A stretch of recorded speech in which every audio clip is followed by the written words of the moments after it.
জানি কি মাধ্যমিকে উঠলে তারপরে ম্যাপ পয়েন্টিং, এটা একটা কার্মেলের ক্লাস 6 থেকে ম্যাপ পয়েন্টিং দিয়েছে জিওগ্রাফিতে।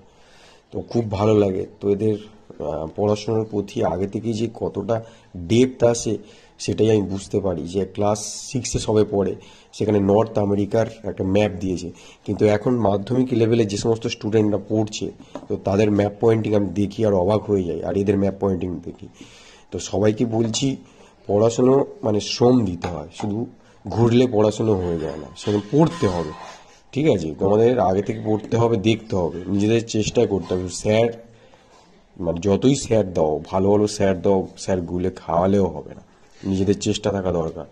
মাধ্যমিক লেভেলের ছেলেমেয়েদের তো দেখছি ম্যাপ পয়েন্টিং কি করছে। তো খুব ভালো লাগে যে ক্লাস 6 থেকে এরা ম্যাপ পয়েন্টিং অ্যাকাউন্ট নিখুঁত করছে, খুব সুন্দর লাগে। তাই বলছি, মাধ্যমিক লেভেলে যারা পড়ছো বা এমনি ক্লাস 6 বা 7 যারা পড়ছো, তারা এখন থেকেই প্র্যাকটিস করো, কারণ ম্যাপ পয়েন্টিংয়ে 10 নম্বর থাকে তোমাদের।